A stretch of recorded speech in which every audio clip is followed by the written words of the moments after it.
colleagues, sir, with your permission, shall we start the inaugural ceremony?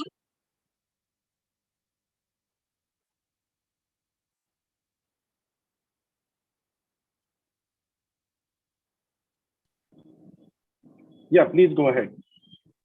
And please unmute the speakers and other guests.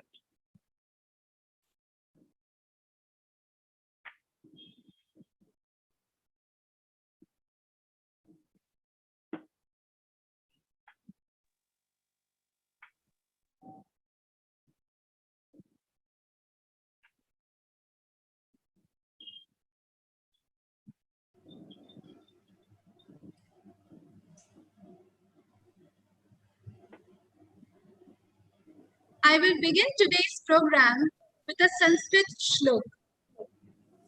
Vidvatam cha nripatvam cha naiva tulyam kadachana swadeshe pujyate raja vidvan sarvatra pujyate.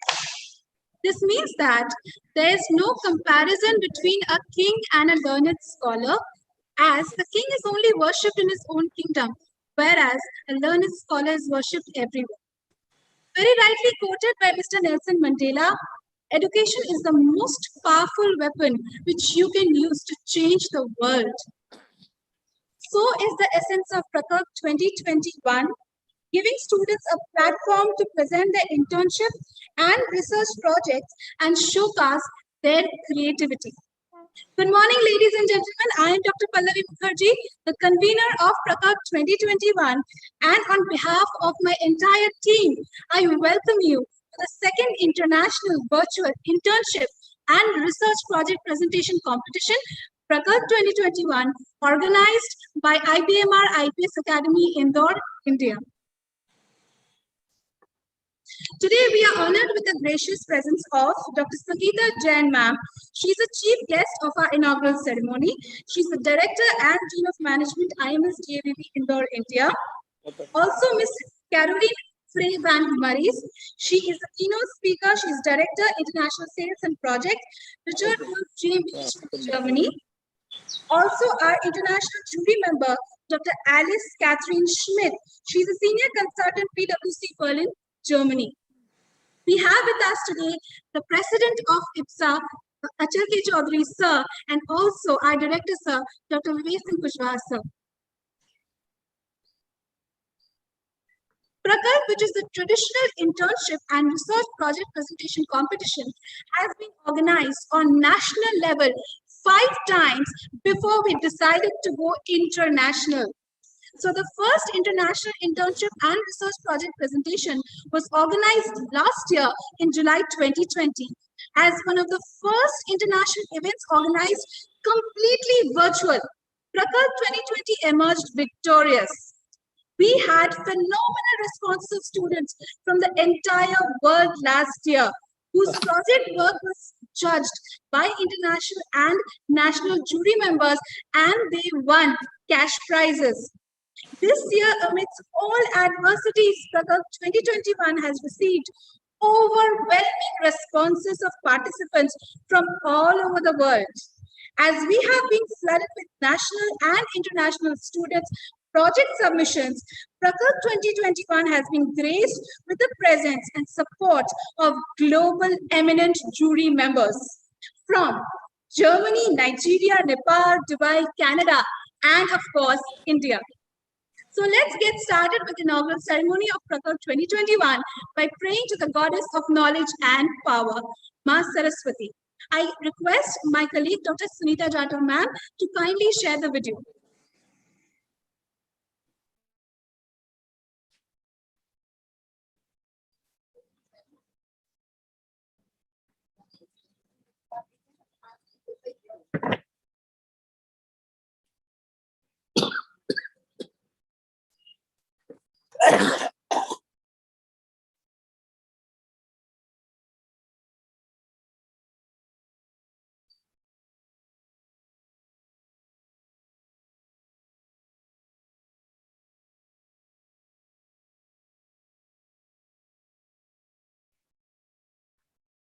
Ma'am, please correct the audio. There is an audio issue.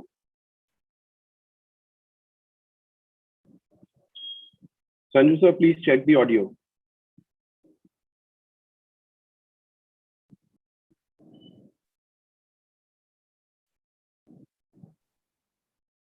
And share it.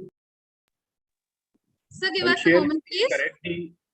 Correct the audio first.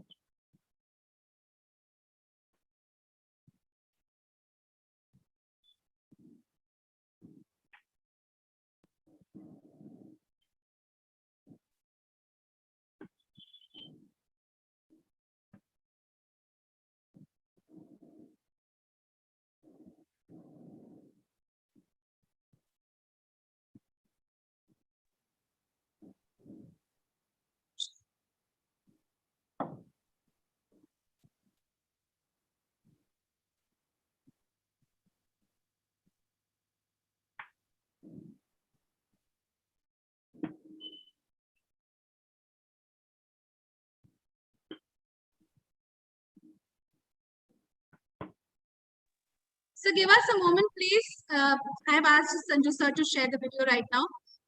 Thank you, audience, for bearing with us, and sorry for the inconvenience.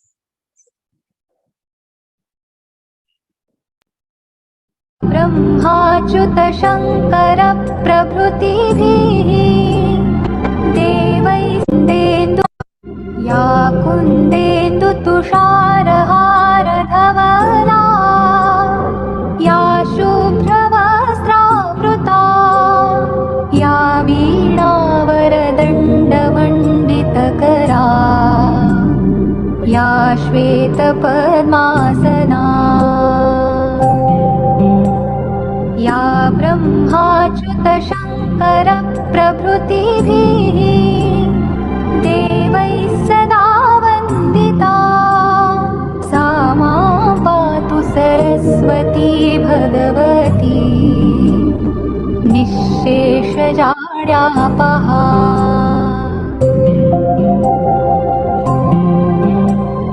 शुक्लां ब्रह्मविचारसारपरमा आद्यां जगद्व्यापिनीं वीणापुस्तकधारिणीम् अभयदां जाड्यान्धकारापहा हस्ते स्फाटिकमालिकां विदधतीं पद्मासने संस्थितां वन्दे तां परमेश्वरीं भगवतीं बुद्धिप्रदां शारदाम्।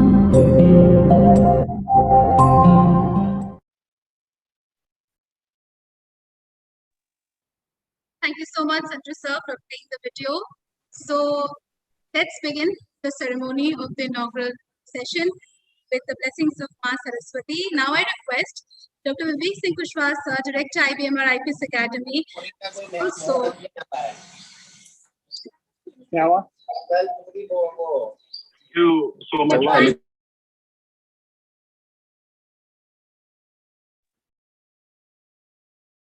Thank you so much, Kalivi ma'am.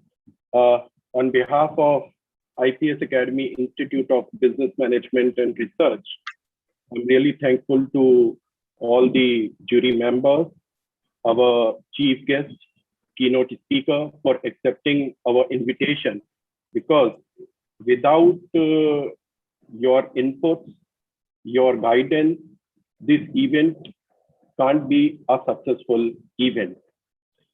As Prakalp is concerned, we were organizing Prakalp on national level, but from last year onward, we enhanced the level and we raise it up to the international level. The reason is, when we talk about business management program, whether it's an undergraduate level or postgraduate level, internship play an important role. In management, not only in India, but all over the world, we find it. As far as the syllabus, the curriculum is designed in such a way that most of the subjects are psychological in nature. If I'm talking about marketing research, if I'm talking about consumer behavior, if I'm talking about nowadays even in finance, so yes, that psychology play an important role.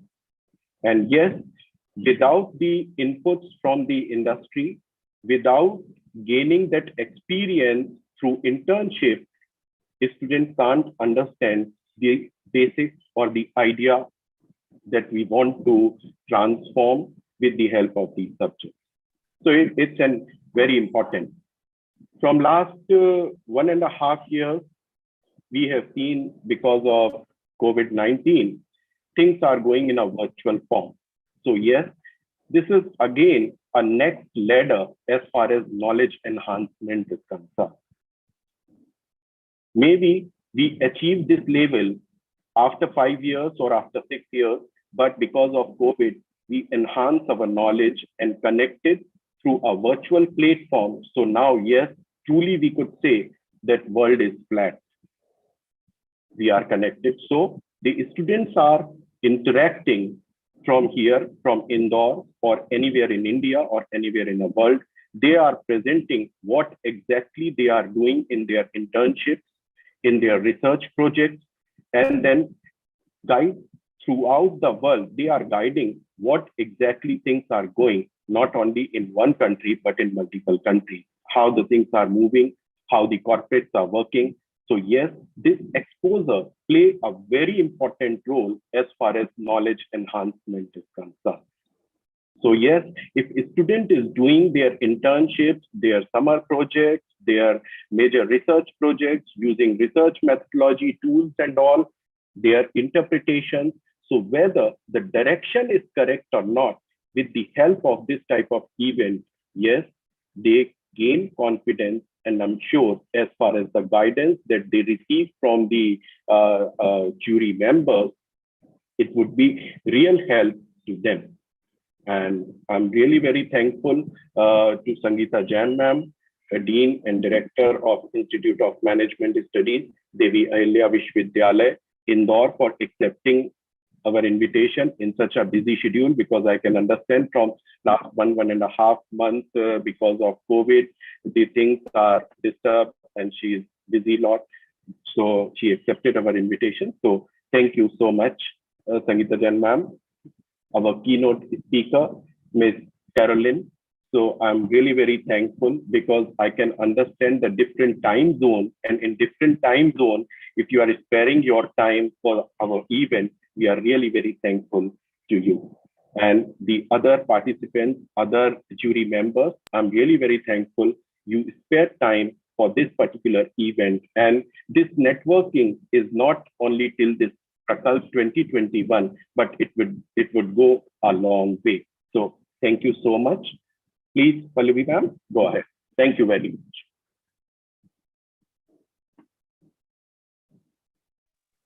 Thank you, Vivek, sir.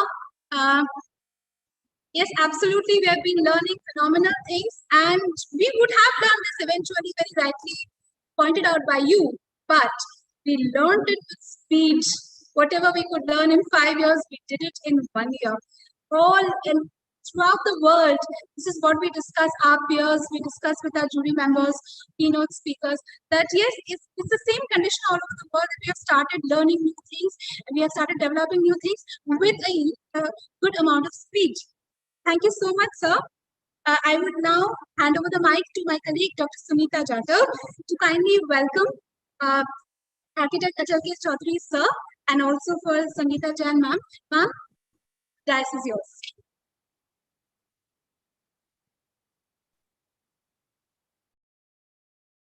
Good morning, Sangeeta ma'am. Good morning, Achal sir. Thank you so much for joining our this beautiful event. And I request to Pallavi ma'am, please play the PPT of sir.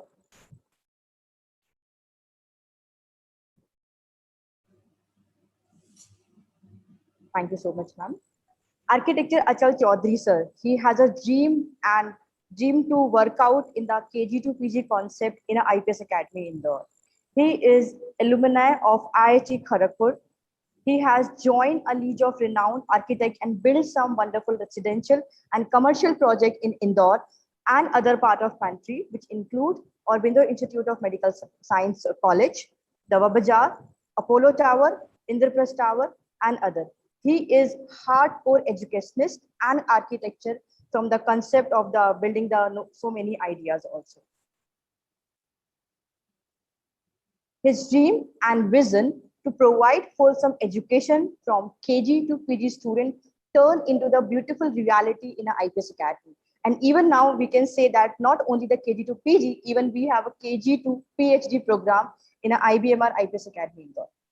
Mr. Chaudhary always feel the need to give more to society, and that's why Chaudhary sir, he is doing lots of social activities also, including resonating with all his effort and directed towards facilitating affordable education, strengthening research and development, constructing eco-friendly structure, and facilitating unmatched education to one and all.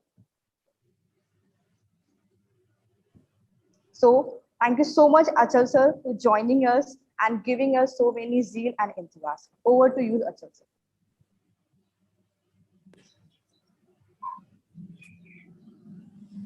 A very good morning to our chief guest. Achha, sir. Hello. Yes, sir. Am I audible? Yes, sir. Yes, sir. You are audible, sir.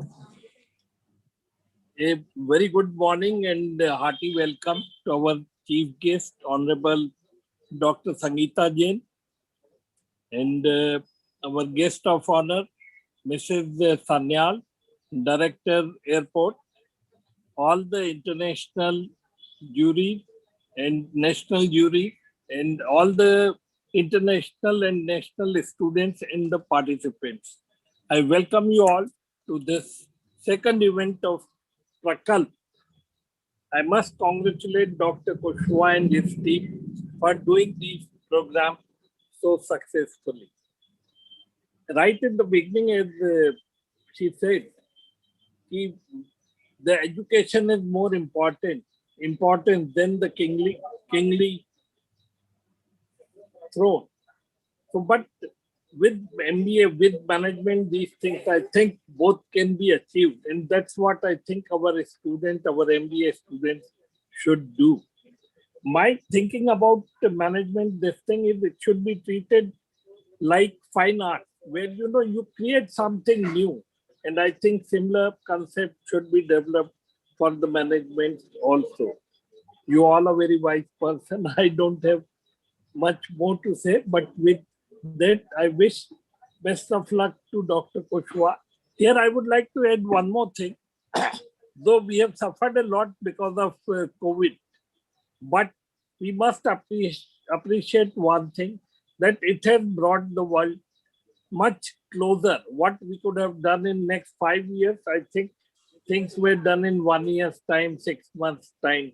With that, I think we should make best use of these technical facilities. Thank you. Thank you very much, Dr. Kushwa. Wish you again a very best of luck. Thank you. Thank you so much, sir. Thanks for your time. Thank you, Architect Mr. Chaudhary, sir. Thank you so much for joining us today. And without your support and blessings, we don't need to start a show. Thanks for your blessings. I would now again hand over the mic to Dr. Sunita Jadhav and ask her to welcome our most beloved, Dr. Sangeeta Jain, ma'am. Welcome, ma'am.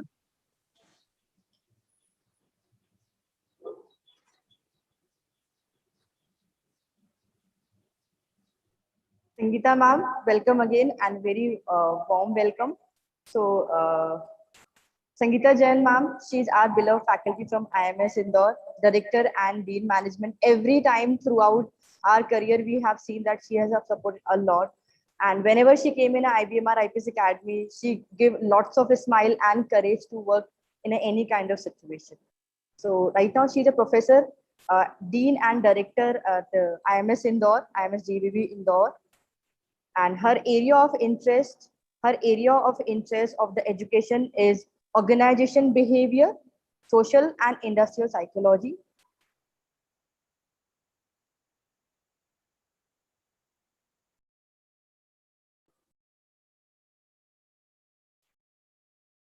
So sorry. Professor Sangeeta Jain ma'am, she's a Dean Management and Director IMS GBB Indore. Her area of interest for the teaching is organization behavior, social and industrial psychology. She's a PhD in management, master's in business administration, MA in a psychology. Apart from teaching area, she has an interest in a corporate training also, and she has conducted various training programs at CIPLA, Indore Management Association, BSF, and other renowned organizations in India. Sangeeta ma'am, she's an assessor in National Assessment and Accreditation Council NAC Bangalore. More than 20 research students they has completed their PhD program under ma'am guidance, and 8 are pursuing right now. Ma'am is working as a member, ma'am is associated as a member of governing body as a various affiliated college of DAVV, including IBMR IPS Academy also. So ma'am, from the IBMR and entire IBMR family, I welcome you and thank you so much. Over to you, Sangeeta.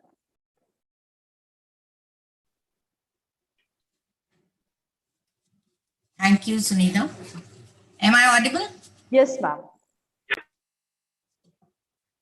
Respected Shri Atal Chaudhary ji, the President, IPS Academy, Ms. Caroline Frey Van Veris, keynote speaker of the inaugural session, Dr. Vivek Kushwa, the Director, IBMR IPS Academy, convener of the program, Dr. S.P. Tripathi ji, Dr. Pallavi Mukherjee, and Dr. Sunita Jadhav, all other faculty members, and of course, for whom we all are here, the dear students, the participants of this particular program. Good morning, a very good morning to all of you, and namaskar to everyone. It is indeed a great pleasure to be here at Prakalp 2021. I remember I was there in 2020 also. So this is now the second virtual international internship research project presentation competition. And as Mr. Achal said, that we can take this not as the pandemic as only the some losses, but as an opportunity also. It's a blessing in disguise that now we made this competition real international. It is just because we can connect it throughout the world online. So I think we should always try to look at the positive side. And this is one of the things that we all are here together on this virtual platform. So I hope that everyone is healthy and safe in this COVID times, because that is the first thing which we all look for. Be safe, be healthy, and then only we can do all such activity. So I take this opportunity to appreciate the efforts of IBMR, especially the efforts of all the faculty members who have put great deal of efforts under the leadership of Dr. Vivek Singh Kushwa to bring this event in such a wonderful manner. Because I was told when I was talking to Dr. Tripathi that this time you got 198 entries and 92 participants were invited for the first round and 48 participants for the final round of presentation. So you see, it's a very good indication of the popularity of the competition that 48 participants are there and they'll be going to present the things today. It reflects the interest and importance which is attached to internships and of course to the research projects. You see, last year when we were talking, the NEP 2020 was just about to be announced and that was the time. And when in the last 1 year, when there were a lot of discussion on NEP 2020, it was crystal clear that yes, no education, especially the higher education, has value until unless we relate that to the practical things, the experiential learning and the research. Both the portions are being highlighted in the NEP 2020. And I must congratulate the vision of the IPS Academy President and the Director, IBMR, that you have started with such things in a right time, that coming with such ideas, because you see in management education, we always think that it is not only the classroom learning, it is something else because the students will be moving in the corporate world. So how to give them that experiential learning, and this is a platform through these internships and through these research projects, because you see there's a lot of learning which happens not in the classroom but in the field with the peer group. And now in this time I know that you are not going in a field but from the virtual world also, the web, and the vast amount of information, vast amount of knowledge is available in internet. And in fact, in today's time, online learning has become must. And I'm really happy that students are using that in a constructive manner. And such type of competition indeed helps them in learn all such things. Because you see, my dear students, you always get a first hand exposure for the job through these internships only, by doing the researches only. When you're yourself doing the research, when you're yourself putting your efforts in converting some problems into solution, then you're learning a lot.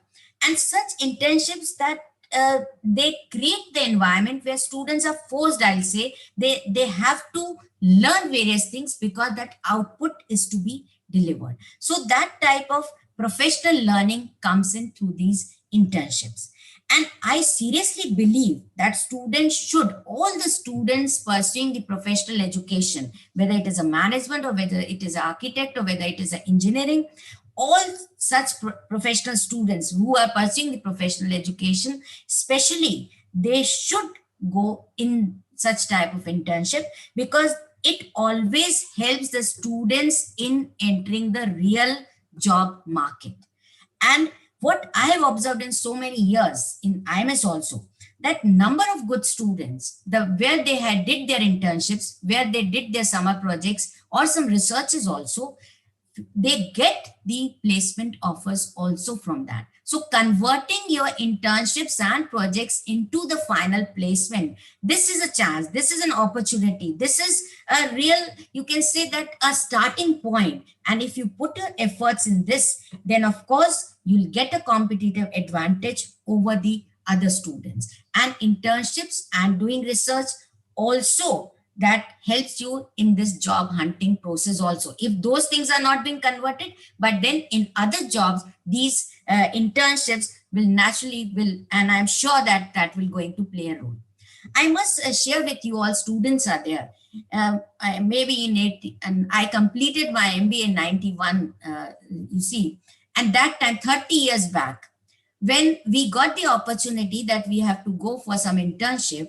And I still remember that time, because I took my specialization as the human resource. So my mentors were there, and they just our teachers, they guided us that for HR students, it's always good to go in a large organization, in a big organization, and maybe the public sectors. So I remember that me and one of my friend, both of us went to the Visakhapatnam steel plant, and we were there for 2 months. And I must share with you and here I must disclose that my mentor, today he is the director of IM Trichy, Dr. P.K. Singh sir. And he told me that time, Sangeeta, you are going for the internship in the HR. So it's, your specialization is important, but when you're going for the internship, try to observe the overall things of that organization. And then from the macro come to the micro.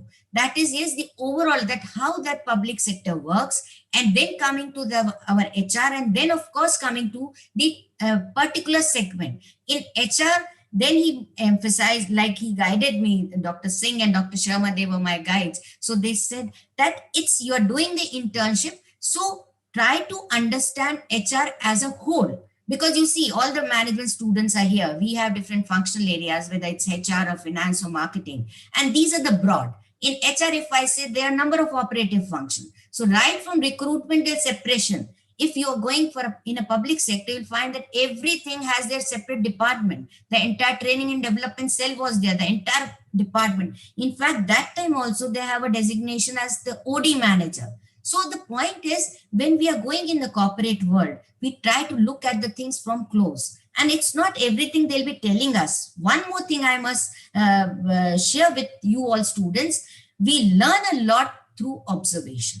If you're there, if you're seeing how the supervisor is dealing with the subordinate, how the manager is dealing with the super, just take the permission that sit in the your manager's room, sir, can I sit here just for 10-15 minutes or half an hour, maybe if permission is given, maybe 3 to 4 hours, and you just observe the style. And I'm sure if anybody can sit in the Dr. Achal Chaudhary's cabin also, he can learn a lot through his experience, that how he deals. You can sit the students with your directors, just see how he is taking the decisions, how he is handling the things. So internship is a platform where we learn, we get the experiential learning. You are doing, you are thinking, and then of course, through observation we are learning. So just slightly deviating from my topic, what I was telling you, when we went to that training in Visakhapatnam steel plant, overall we have to understand, but then as far as the research is concerned, some sort of research activity also we conducted and then converted that into a real project report. You see, I must mention, until and unless you document your things, until and unless you develop that report, then the actual outcome of the internship, if it is not documented, that will never leave the, you see, the traces of actual learning won't.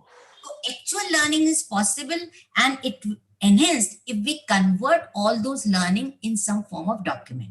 And here I must congratulate the management that coming with these competition, and that is why the most of the students, they have converted their internships, converted their research projects in some documents, and then you have prepared for the screening, and then finally today you will be presenting. So I'm very much sure that this is how the things in action we can see, and we are able to relate these actions through our theory and practice, and this learning becomes more firm, and in our maybe say in our nature also it's come that yes, the things has to be taken in some particular format. Because you see, the future is uncertain, the future is unknown, and this through this pandemic we have seen that our survival and success both will depend on what? On creating the new knowledge, on learning newer skills. And this is such platform where it's the various technical skills through these internships, through these projects you have learned, various type of behavioral skills, because you will be you must have contacted so many people, coordinated with them. And one more major benefit of the internship, what I take, that it is a platform through which you develop your networking, and this networking will play a very crucial role in your entire career. What networking or what relations you have developed in your internships or by doing the research projects, that really will going to help you throughout your career. So take this as an opportunity to develop this networking and coordinating with mentors or the people under whom you have completed your. So one more thing, these projects you were doing or some sort of trainings you were taking, the particular emphasis should be that how our creative ideas, how your innovative thinkings, how your decision making skills can be converted into the real outcome. Because I am sure that dealing with the youngsters, they have lot of ideas and brilliant ideas, but then they are not getting the platform to convert that innovative ideas, and those ideas are raw with you. But if the mentors are there, the guides are there, the faculty members are there, then those simple ideas can take the shape. And that is how the guidance and mentorship is important. So before this is the final competition, but if any other internship you take, or for other students, if you are there, before you start with your internship, I always believe that you must take the guidance that in which direction you should go. Because there are a number of things. It's not that you can be expert in everything. So the right path is very important, and that right path can be sharpened with the guidance, with the experience of the people who are already doing such things. You see, AICT conducting various activities because they want to see that how these ideas can be converted into the real startups or real entrepreneurship things, whether it is the hackathon or now it is the toy-a-thon. So number of things are coming. And this is just also similar to this, because you are trying to convert those innovative ideas in the form of competition. And when there is a competition, when they are coming with the real life issues, when they are coming with those challenges, then I'm sure that they are learning a lot. And I always believe that this let learning be a lifelong learning. So this small experience of internship, whether it was of 30 days or maybe 60 days, or maybe pursuing the research project I'm sure that this learning is a lifelong learning for all the participants. Whosoever have participated, it's not that only for those today who have coming to this level, but this lifelong learning, of course, will going to help you in number of other ways also. So I personally feel that there is one drawback if we are not going in the field or personally, that we are not getting that through observation, that learning is not taking place. But then initially, as I said, as Dr. Achal has said, that try to convert that limitation into an opportunity. So through web, you are connecting to so many people. So try to coordinate. Here, the communication becomes very important. Follow-ups become very important. Maybe the people are busy. Maybe the people have other priorities, so they are not responding. So the continuous follow-up, the continuous communication, written communication, that is must now. So through that, you can help and help yourself in maybe enhancing your things, and different type of technical skill. I'm sure whether it is the big data or whether it is the other technical skills, you must have learned through these virtual platforms, and you're going to use it your day-to-day life also. So this competition organized by IBMR under current situation is indeed a reflection of my belief that total new set of skills will be required in future, because behavioral skills will be there, but then how these behavioral skills can be converted so that we can connect it through virtual medias. And today's competition, I'm sure, will definitely help in assessing the level of, this is for the jury has done their work, but now throughout the day, they'll be assessing the levels of new normal skills which was developed by the students, and this will going to act as a feedback. This the coordinators or the conveners can take note that whatever skills now is being presented, we can take that as a feedback to both our academics and industry, that how to make changes in the approaches in coming time, or into towards the handling our interns in the virtual world. Because you see, this things will go, maybe the things will be normal, but we always say that normal the new normal.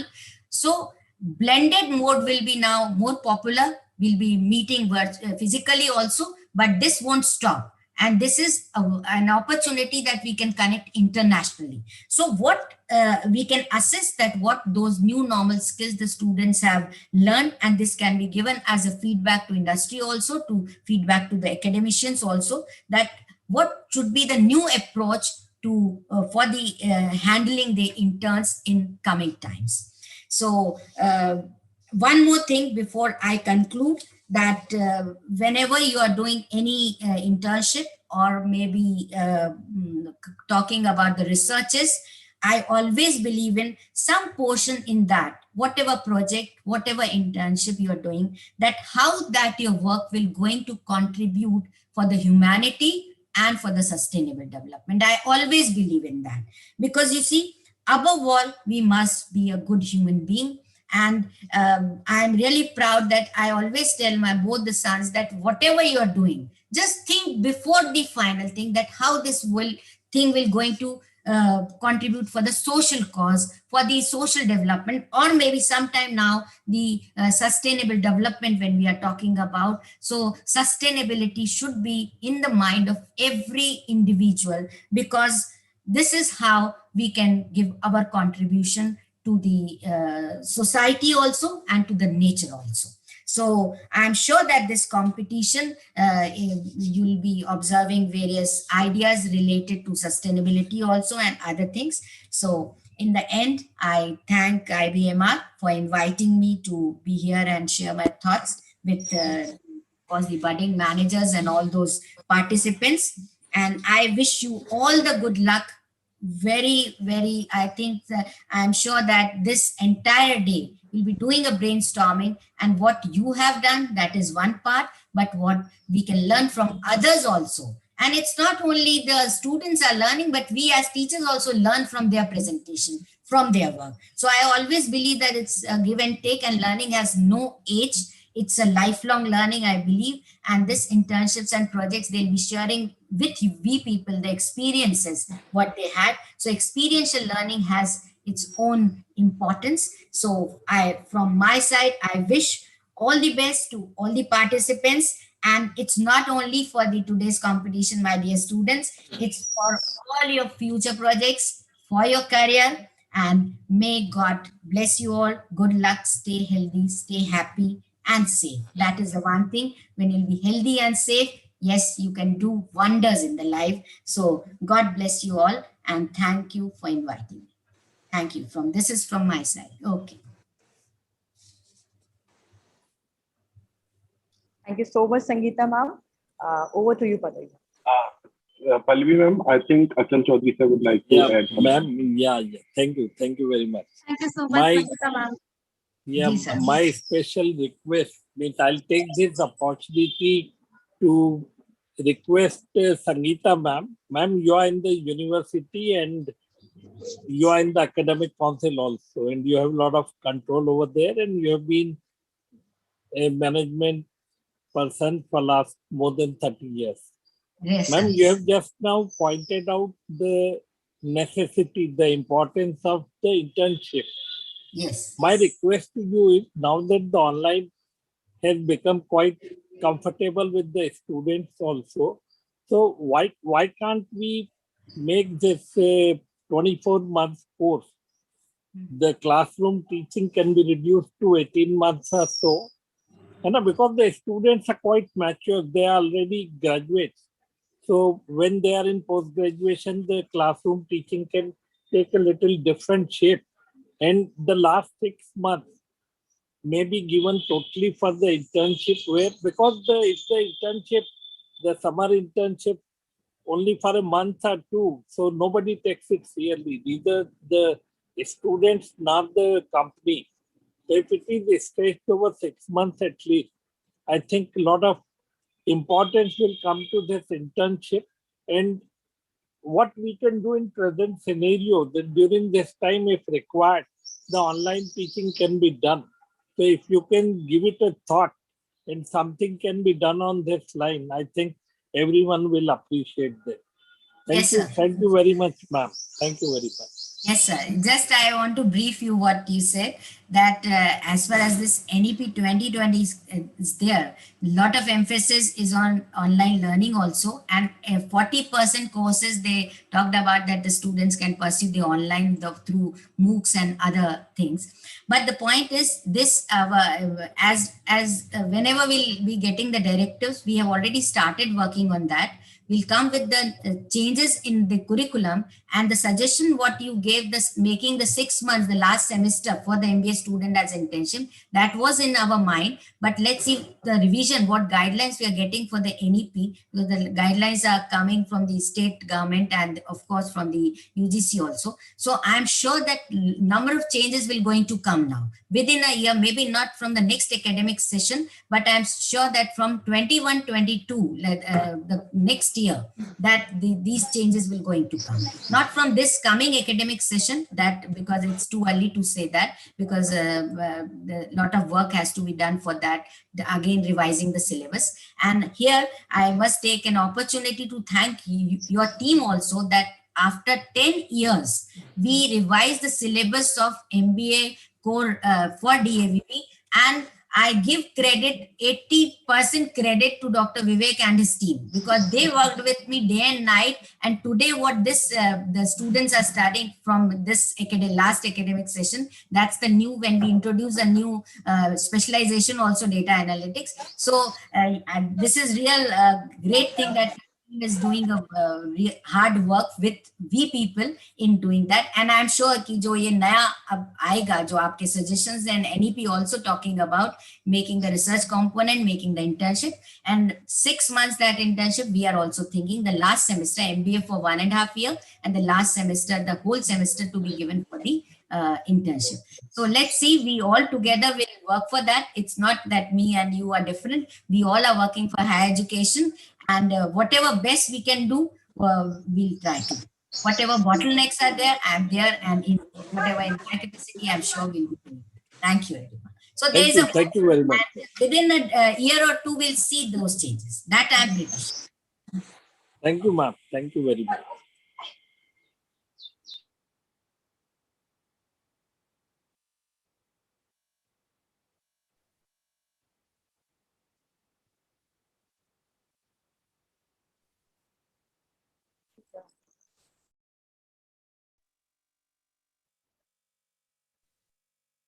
I request Shailya sir to kindly share Sangeeta ma'am's memento with us. Ma'am, we are going to hand it over to you as soon as possible physically. Right now, we have a picture. No, it's not required. Okay, thank you so much. Your Thank love you Ma'am, so and much, ma'am, for joining us today. your love and affection is enough for me. Okay, thank you. Thank you, ma'am. thank you so much, ma'am, for sparing time. Okay, so Dr. Achal and Dr. Vivek, with your permission, may I leave this meeting now? So thank you very much, ma'am. I can understand as far as your busy schedule is concerned. Thank you very much for sparing time, ma'am. Okay. All the best to all the participants again and to the jury also. Thank you. I would request Sunita ma'am now to share the presentation of our keynote speaker.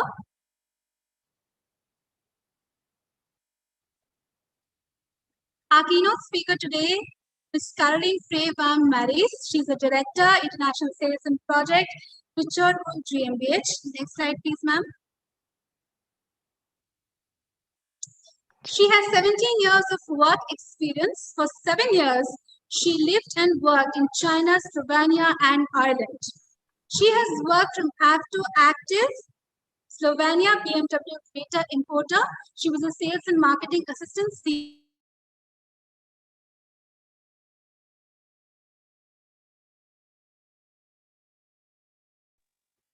Ma'am, can we go again from the beginning? I welcome our keynote speaker, Ms. Caroline Frey Van Maris. She's a director, international sales and project, Richard GmbH. Next slide, please, ma'am.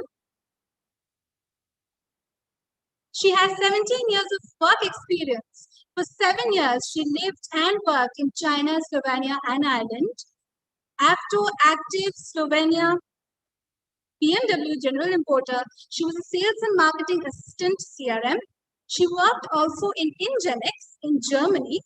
She was strategic sales and marketing CRM.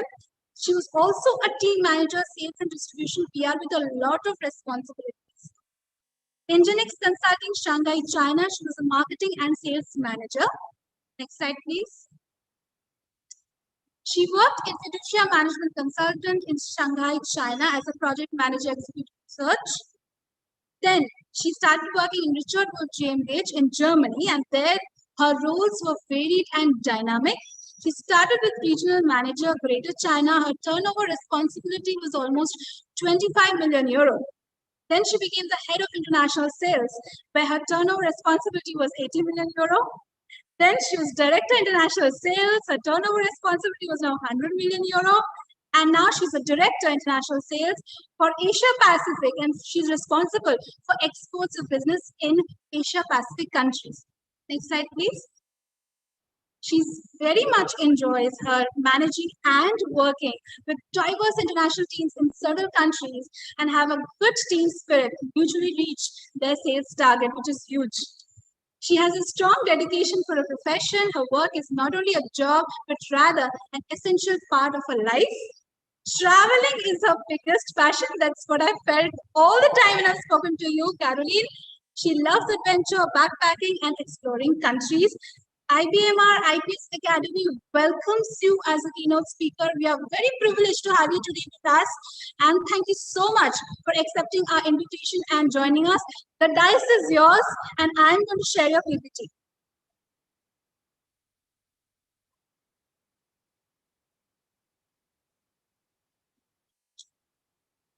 Yes, we'll unmute you.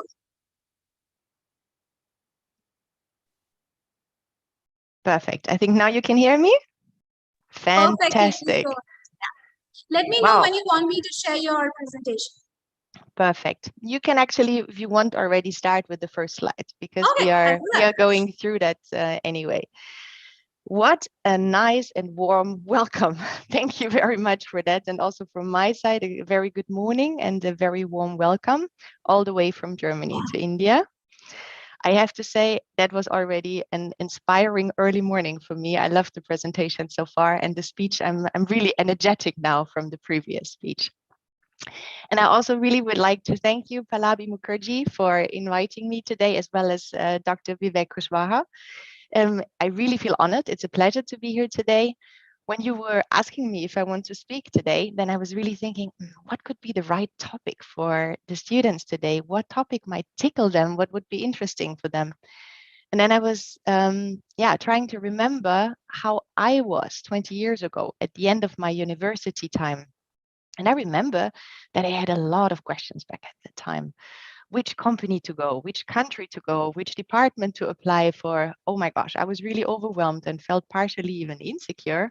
And then I thought perhaps it's a nice idea to share a little bit my career path with you and with the students, also to show the decisions that I made, the things that I learned mainly out of that. Perhaps this gives you a little bit of guidance. Next slide, please. So yes, before we start, you should know who I am. So my name is Carolyn. I'm 41 years old. I'm born and raised in Germany. But as Dr. Pallavi already said, I also spent some time abroad for 7 years. I lived and worked in Ireland, Slovenia, and China. In Ireland during my university, I made a semester abroad there. In Slovenia, I worked straight after my university degree. And the longest time I lived and worked in China before I moved back to Germany and to my recent position. I am married to a Dutchman. He's a scientist of chemistry. And since 1 year, we have a son together. I studied international business administration. For 17 years, I'm working in sales, constantly always in international sales, but in various industries. I started at the beginning to work in the automotive industry. And then I was about 9 years in consulting. And there I had the chance to really touch several industries like aviation, a lot of machinery, packaging, plastic, rubber, construction, medical, chemical, and even more. And that was a very interesting time really to learn about different industries and they're also their future potential to make also a decision in which industry I want to land up at the end. I also worked for various company sizes. I worked for very small companies with 100 people, so a very familiar situation, with 300 people, with 1,700, and even for one multinational company. As Dr. Pallavi already mentioned, I have really a strong dedication to my job. It's not only a place where I go to in order to earn money, it's an essential part of my life. And it should also be for you because you're spending a lot of time in your office and with your colleagues. So you better choose wisely. And in my spare time, which is indeed not so much, I love traveling, mainly with my backpack and my husband, in order to go to Asian countries also mainly. And therefore, I chose also a job where I can combine both passions. So I'm a sales manager international, so I travel a lot, and I can combine these passions with each other. And I also appreciate and value the time that I can spend with my family and friends very much because it's rare. Next slide, please. So this is where I work. We are now in the south of Germany in a very small village with 8,000 people only. And half of the village is actually our company. It's called Richard Wolf, and we are a manufacturer of medical devices. Where the red arrow points, this is my little office where I sit with my sales team normally, not today because of COVID. I'm still in my home office, but we are all returning next month back to the offices. Here at the headquarters, we are producing most of the medical devices that we are selling worldwide. Next slide, please. So as I mentioned, we are a producer of medical devices. We are specialized in the production of endoscopes. Endoscopes are used for minimal invasive surgery in the body, for diagnostics and for therapy. It's a quite traditional German company with 100 years of experience, and we have 1,700 employees. We have 18 companies and subsidiaries worldwide. A few of them I also am responsible for. We are active in 130 different countries, and we are selling our products with our own salespeople. But additionally, we also have 200 international distributors who are helping us with the sales. And 50% of our export turnover we do in Asia. So that also shows the importance of Asia for our company and for the business. Next slide, please. So the products that we are making are used in several disciplines, medical disciplines. We are very strong in urology, in general surgery, in gynecology, but in fact you can operate everything in the body where you can go with minimal invasive items. You go inside of the body. If it's a knee, if it's a shoulder, if it's a spine surgery, or something with ear, nose, and throat. Next slide, please. Our setup in Asia. So we have several subsidiaries in Asia. So this is the part where I'm currently responsible for. In India, we already founded our first Asian setup in 2005. And then came Japan, Hong Kong, and China, where I also spent a lot of time, of course, at South Korea and Singapore. And just last week, we founded our newest setup in Vietnam, where I'm currently busy with setting up there a sales team and a sales structure.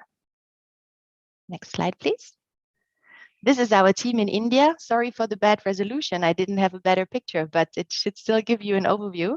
So we have an office in the south of Delhi in Gurgaon, and there we have a team with a German general manager, but who lives in India for 15 years already, and then a pure Indian team of salespeople and accounting people and service people.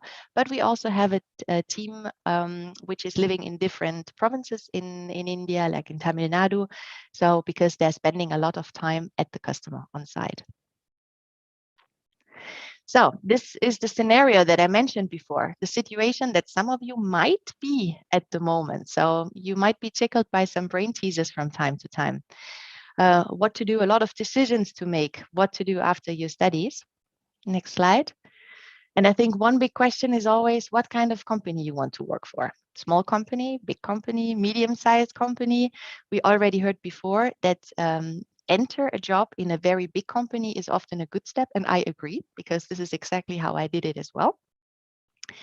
You also might ask yourself if you want to be self-employed and start up your own business, or if you want to join a family business to do something that your grandparents and parents already did and which is kind of a family tradition. Or if you want to work for a private company, which probably pays a little bit more, or a state company, which gives a little bit more security. Questions over questions. And on the picture, you see the building of my first employer. So I was working for BMW in Munich. This is the headquarter, which is in the shape of a 4-cylinder engine of a car. And where the arrow points, this was my first office in the 11th floor. A very fancy company, a very fancy office, but I will tell you later, was at the end not my most favorite employer. Next slide, please. So you also might want to ask yourself which kind of department you are ending up with. So a department is something you can still change, of course, over your profession. But I think it's still important to choose at the beginning which kind of type you are. Do you want to go more in the administrative area, like human resources, where you deal with humans, accounting and controlling, where you have to be a little bit more detail lover, legal, marketing and project management, where you need to be either creative or have a very good organizational skill, or you choose a department which is closer to the product, like research development or product management, where you really create products. Procurement, where you have to be very good negotiating. Production, where you need to have the feeling for being more handy and hands-on. Logistics and supply chain, where you need to love processes. Sales, what I'm doing, where you need to be very result-driven and outgoing. Service and maintenance, where you like to help people. Next slide, please. And additionally to these questions, nowadays, the world is open for you. So you have to make even a decision in which country you want to work. Nobody forces you to stay in your homeland, but you can, choose wherever you want to go. So I think it's really overwhelming, these kind of decisions that you have to make nowadays. Next slide.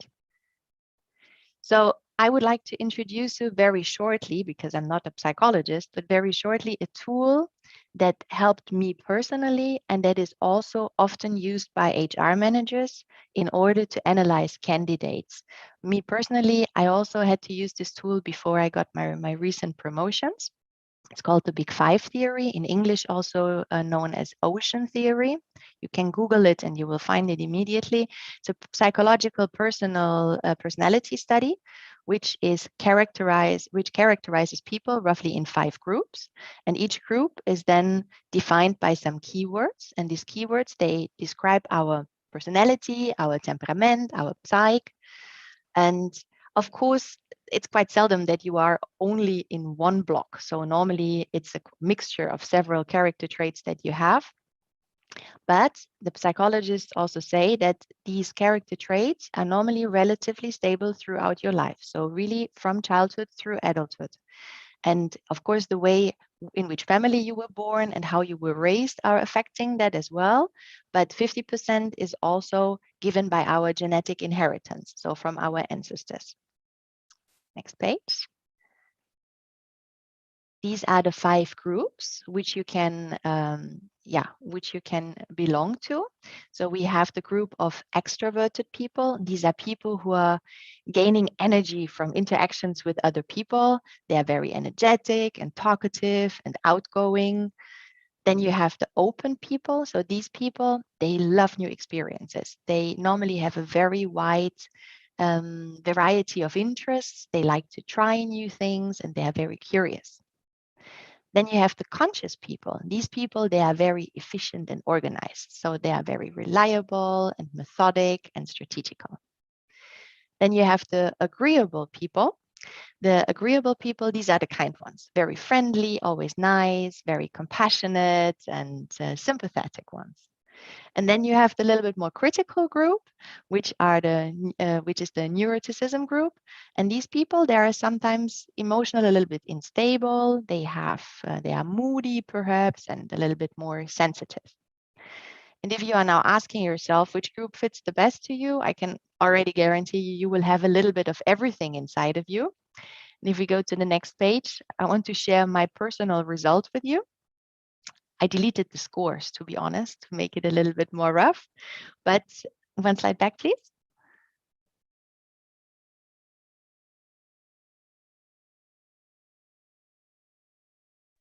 Is this the slide which you want?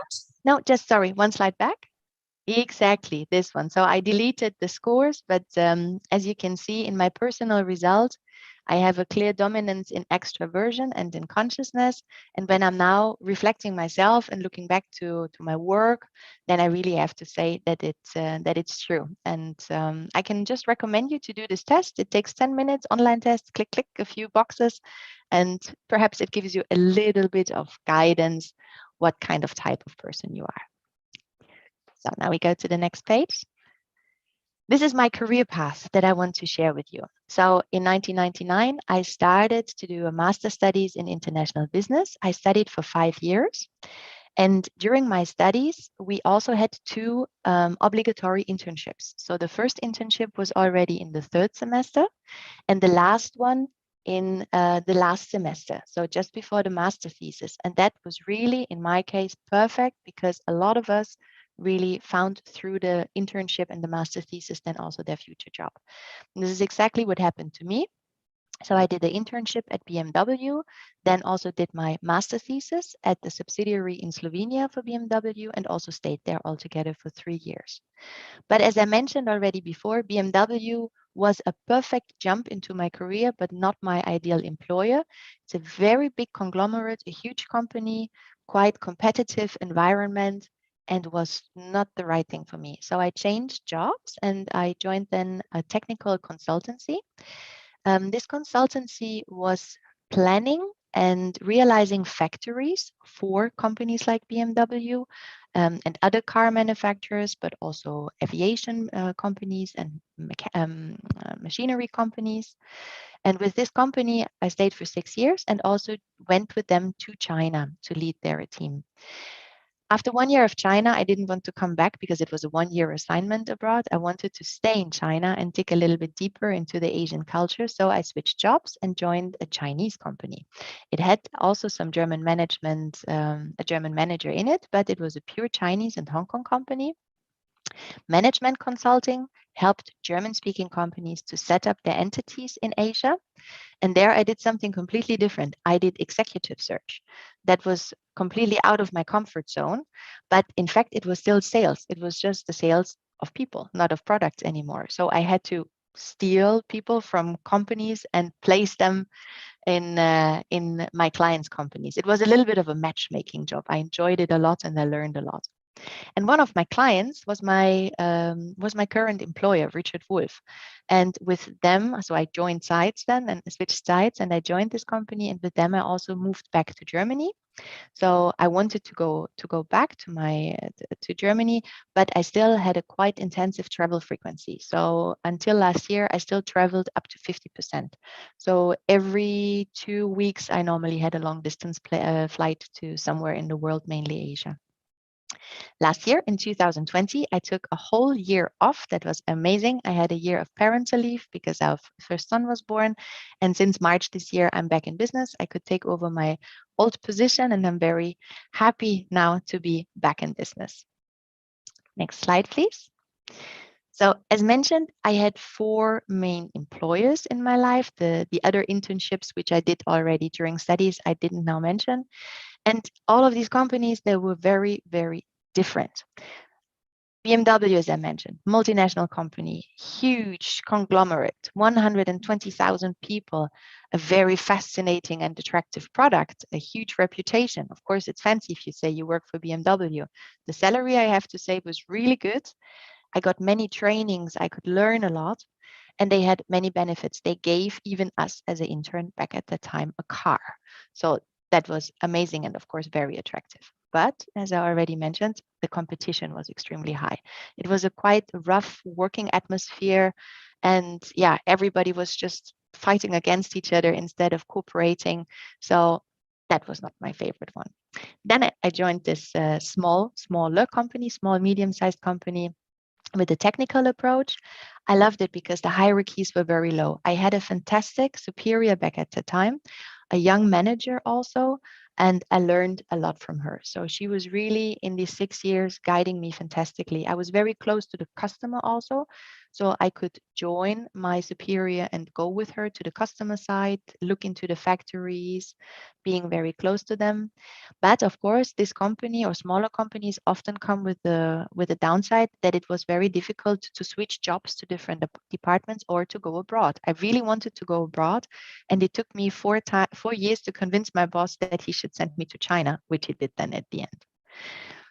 Then Fiducia, my Chinese company, was the smallest company I ever worked for, with only 100 people. But the office in Shanghai, where I was located, we were even 30 people all in one room, 30 Chinese plus me.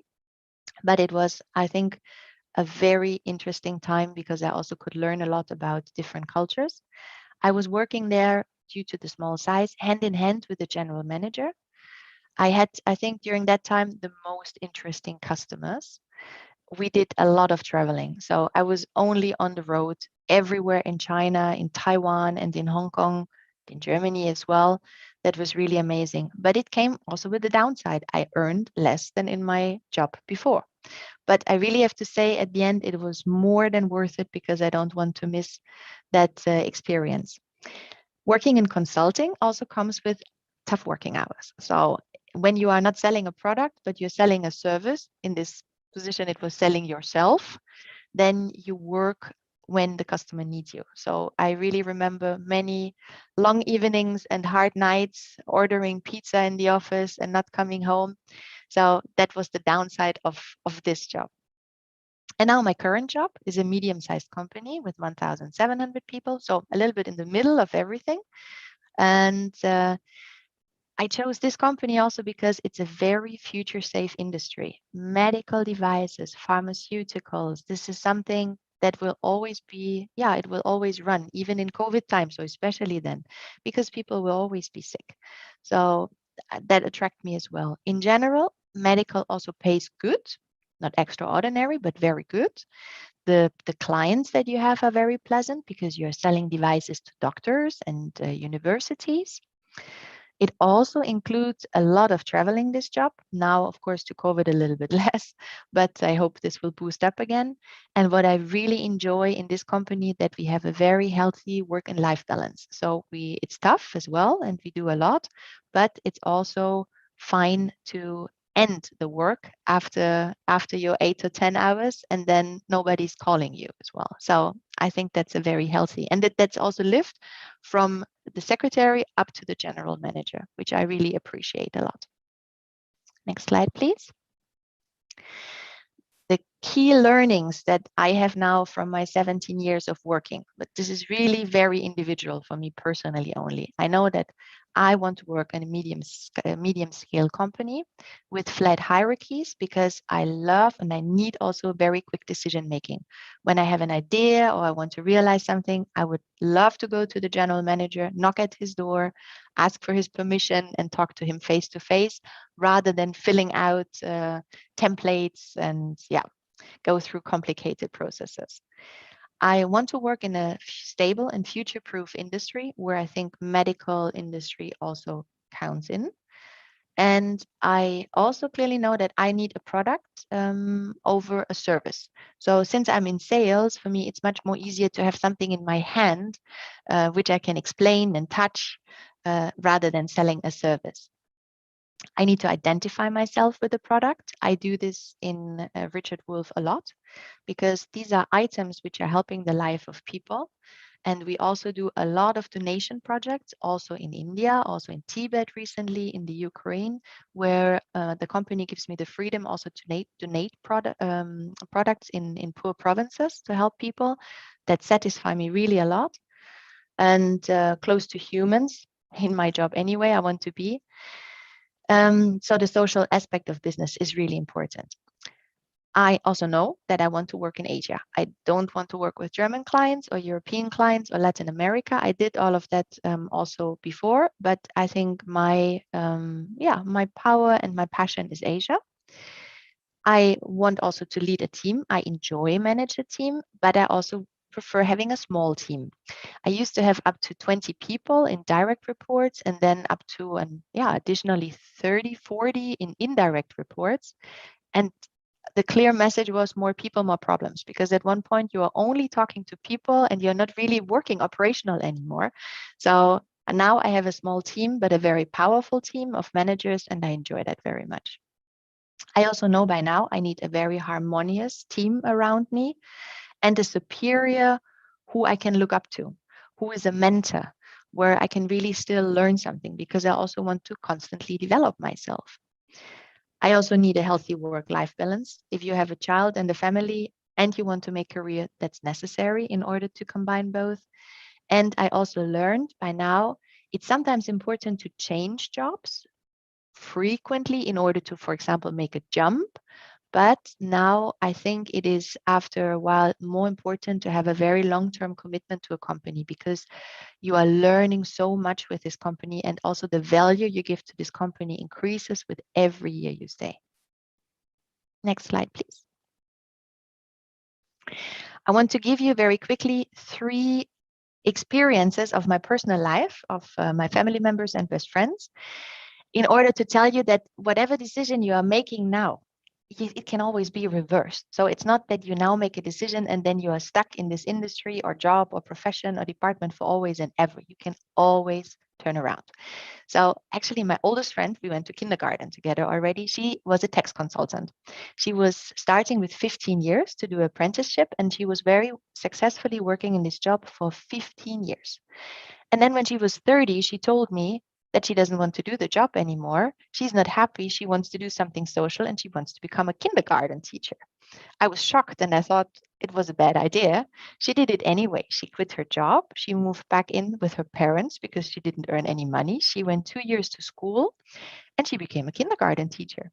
Now, 10 years later, she is the vice deputy of a huge IT company kindergarten. She's earning way more money than before. and she's happy every day, and she goes to work every day with a big smile. So I'm very grateful that she did not listen to my advice back at that time. Then another friend of mine, actually, I'm going to see her tomorrow also. She comes for a visit from Munich. She used to do exactly the same thing as me. We studied the same thing. We lived and worked together in China. So she was a sales director. She was traveling a lot. And also with 33, 34, it's now 2 years ago, she said, that's not what I want to do anymore. I want to do something more, which is my hobby. And she also quit her job and she became a yoga teacher. The same story. I was also shocked, but actually she set up now her own company. She is offering yoga for corporate companies in order to unstress stressed managers, and it works also perfectly fine, and it was the right decision. And the third example is my dad. My dad used to be a very simple metal worker when he was young, and then my grandmother signed him in an engineering school.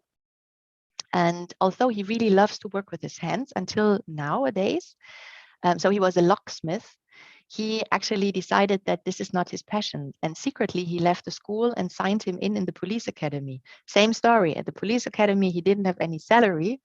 And so he made really a jump down. But within a few years, my dad became Germany's youngest police director ever. And he made a fantastic career at the police and got the highest rank as a police officer. So also in his case, I'm very happy that he was brave enough to change the profession and just try to find the right way. And that's also the key message for you.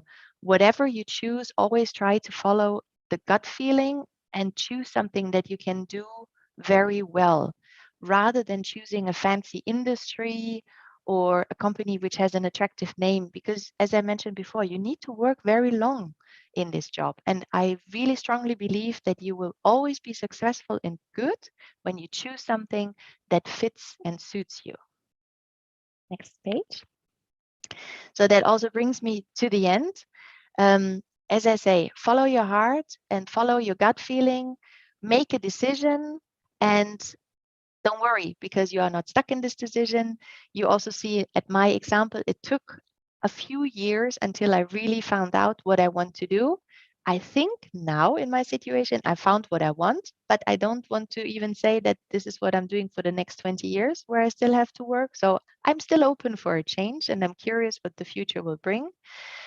I want to tell you also that now at the beginning of your career, you might think, that you don't have to offer so much to a company yet, but actually that's not true. You have to offer a lot to the companies who are hiring you now, because you are fully packed now with theoretical knowledge that is just waiting for being applied in real life, in real corporate life. You are coming there with a fresh motivation, with new ideas, with the willingness to change things. So you are already now a huge value to the companies, and I'm sure that they're looking forward to hire you. And so be aware of this value also in your application process. So now actually it only stays for me to wish you very successful presentations today, fair judges, of course, and a fantastic career.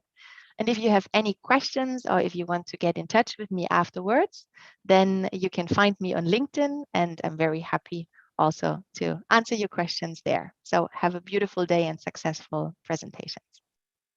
Thank you so much, Caroline. I think your speech today, as you know, like I will have a huge impact on the students as well as on us, because you taught some of the very important lessons in life.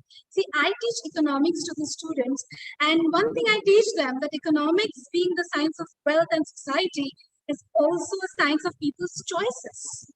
So the choices we make in life is actually what makes us what we are and what will make us in the future.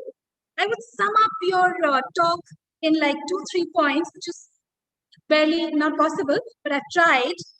We should not be afraid to take decisions and try new things, to actually know what we want.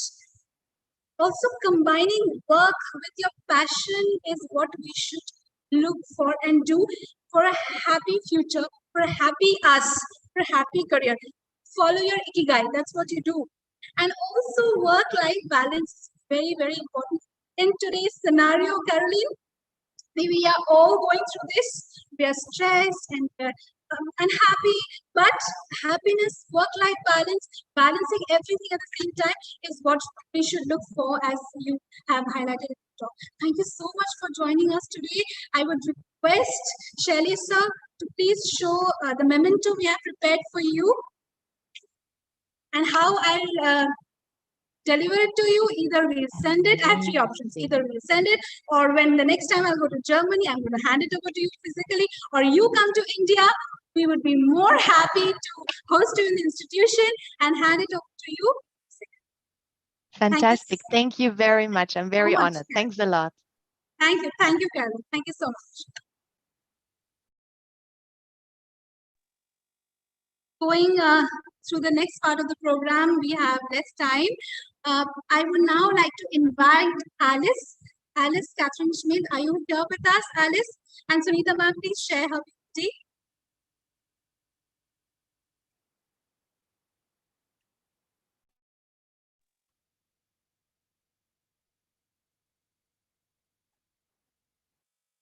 Hi, Alice. Good morning. Welcome.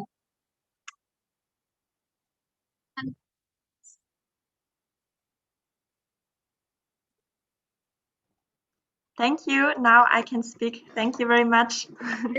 Thank you so much, Alice. Just give me a minute so that I can just introduce you to the doctors. So our invited international eminent jury member, Alice Catherine Schmidt, she's from Germany. Next slide, please. She's a wonderful person, a humble person. She's a member of the FEDER Board of Political Youth Organization. She's candidate of Bundestag Federal Parliament. She's senior consultant at PwC in the public sector and international officer in Bundesvorstand. IBMR IPS Academy welcomes Alice Catherine Schmidt. The dice is yours, Alice. Please start your talk. Yeah, thank you very much. I feel very honored that you, Dr. Pallavi Mukherjee, invited me for this great opportunity and to speak to you all. It was especially interesting for me to listen also to Carolyn and what she said about her career, because I just finished my studies and I'm in the final stage of my PhD. And this is, so I took the same path because I decided to work with a big company, with PwC. And but I'm still not finished with my PhD, and this will be my main focus of my presentation that I prepared for you. So how to combine research with a full-time job. And I prepared a short presentation that I will share now with you. I think you see it now. And I worked out 3 advices that are for me the most important. I think I don't have to introduce me again because this was done very well by Pallavi.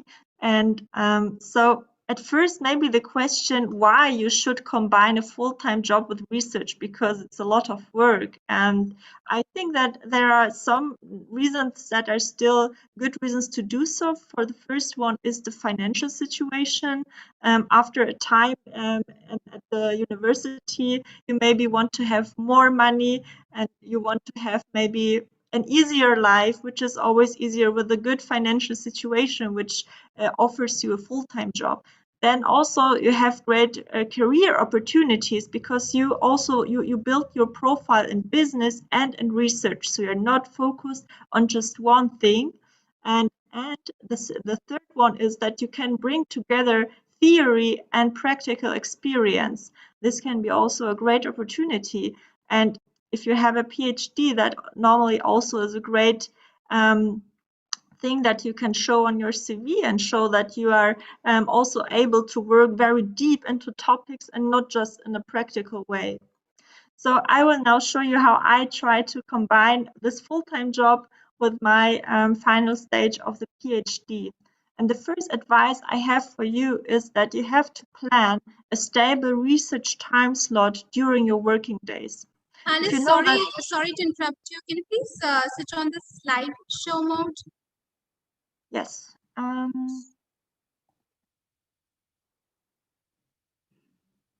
Better. Great. Thank you. Please continue. Yes, so I think the first thing is that you have to plan a stable research time slot during your working day. Normally, if you start to work and you finish your work after 8 hours, or normally in a consultant company more, you are very tired. So I think that it's a good thing to start your day with research, because you start very motivated and you want to do many things. So that's the way how I organize myself. I always get up at 7 a.m. and then I work 2 hours just on my research. And I think it's very important to stay on track and to and don't quit that plan.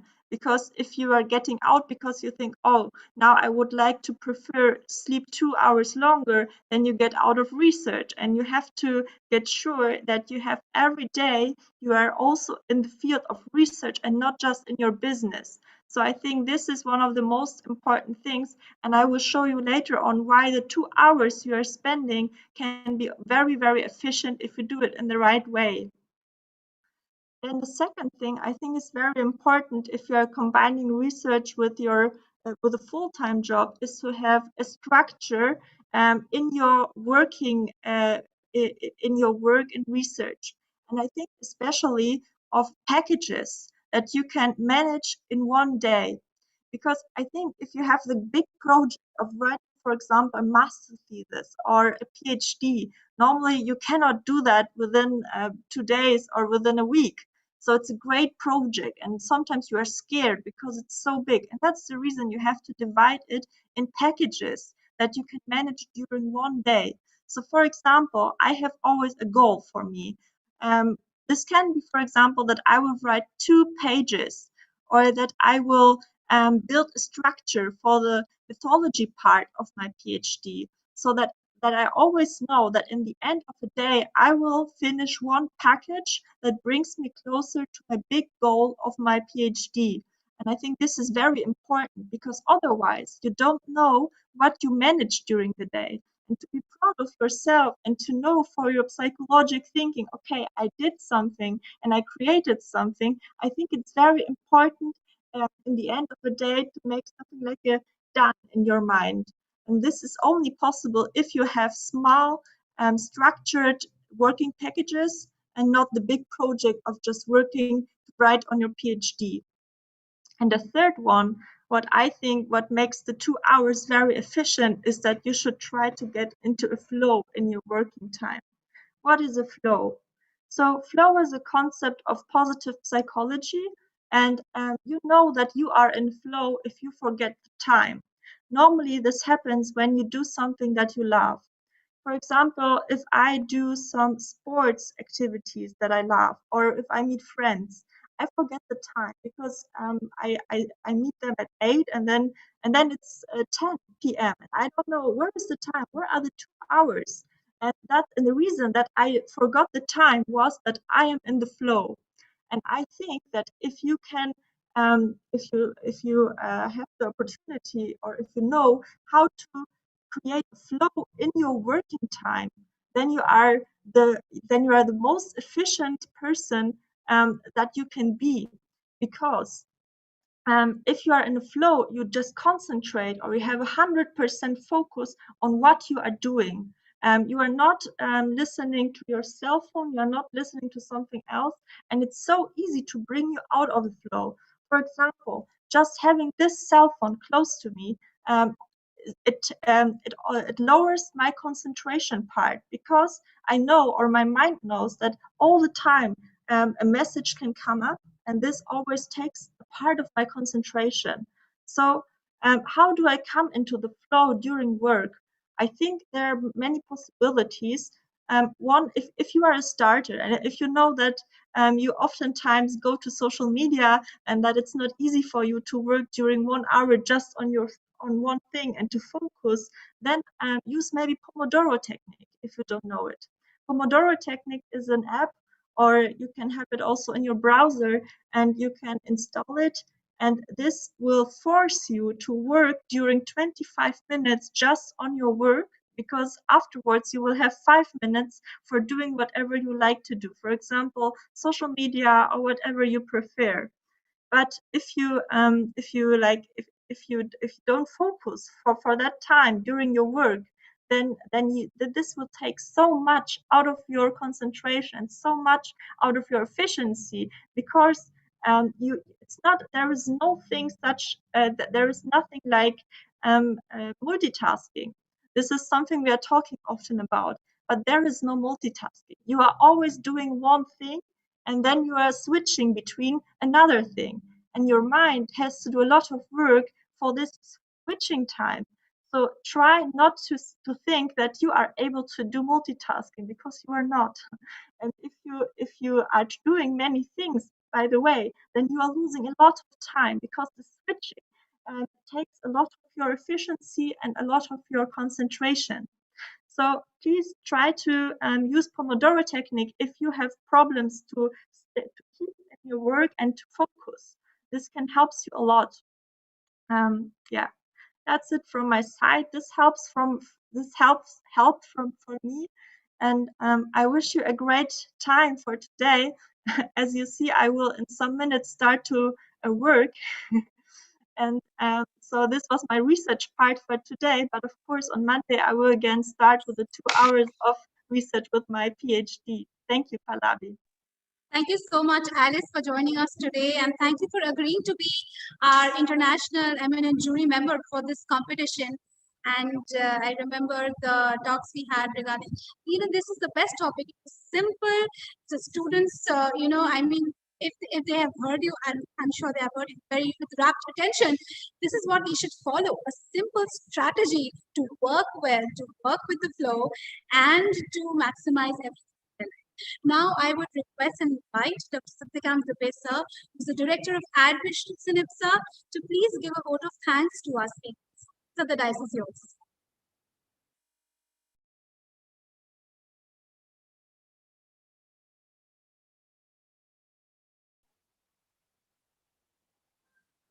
Thank you. Thank you. Am I audible?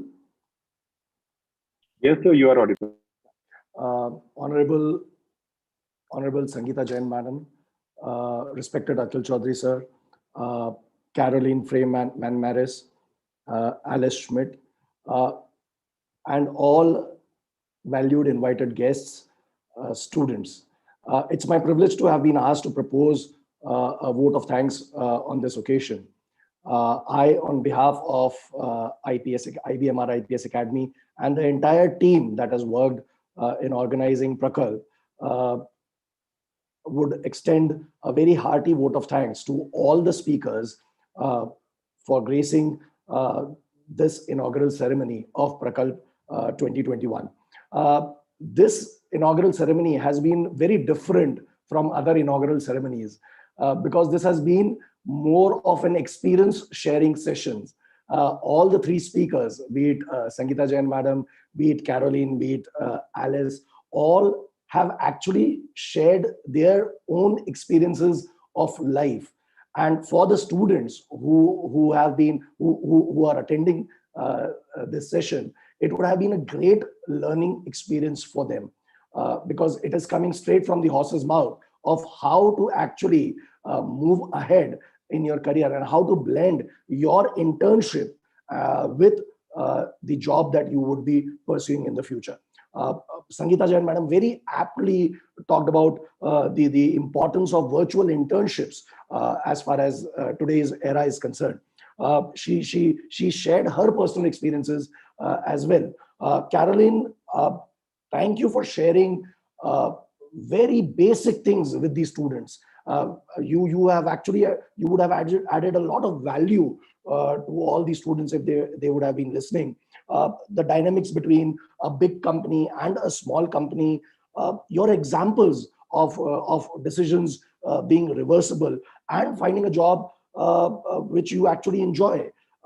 These learnings definitely students would be getting in the future course when they move into a job.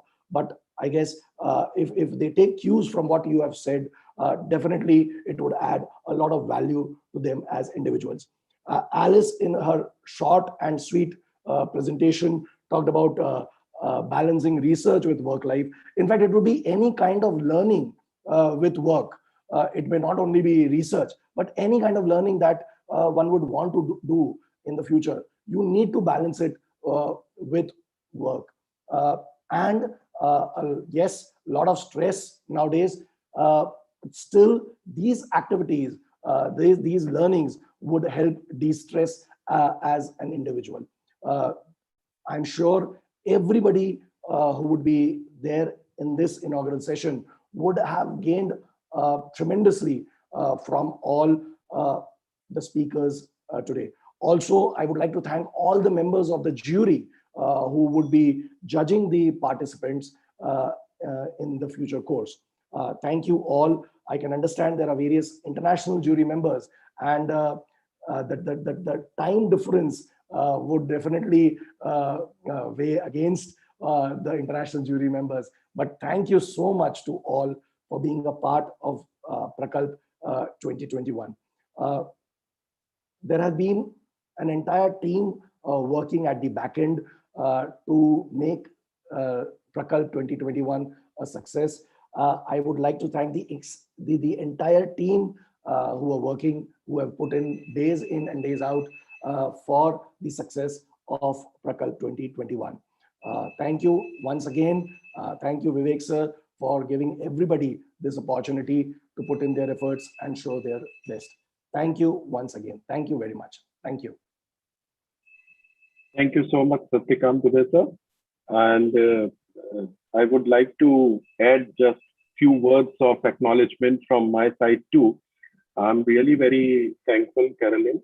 The way you explain as far as your journey, your corporate journey is concerned in different countries, in different continents. So I'm sure about it, this would be real helpful to the students who are attending these sessions and participating, because as far as your experience and the way, like you completed your master's in international business and then afterward work in different companies and your experience. So this is what the first-hand experience that you shared with the students, and when they work on their internship, this is like their journey is just beginning. So these inputs are really very helpful. So thank you so much, Carolyn. And Alice, as far as your journey is starting, so yes, the way you are working and the way you think, so this is what we are bridging the gap between the country. So the way there you are working, and here in India, the students doing their internship, and in other parts of the world, the students doing their internship. So this is really very helpful. And I'm thankful to Professor Prem Verma from Canada. I can understand as far as the geographic timing is concerned, it's the midnight. You are sparing time for our institute. So I'm really very thankful to Prem Verma ma'am. Thank you so much. Please go ahead, Kalvi ma'am. Thank you so much, Vivek sir. Thank you so much, Satyakam sir. And thank you so much, Prem Verma ma'am, for joining us in the inaugural session. You've always been extremely supportive. Thank you, Carolyn. Thank you, Alice. And thank you so much for joining us today. And very rightly pointed out by Dr. Satyakam Dubey sir that this inaugural ceremony was completely different from the other inaugural ceremonies because there was a lot of experiential learning. And the way you guys represented your experiences and everything, I'm sure the students have benefited. Thanks again for joining us. I'd like to move next part of the program, and I will request Sanju sir to kindly play the video of IPS Academy. And I will request Caroline and Alice kindly stay and watch this video.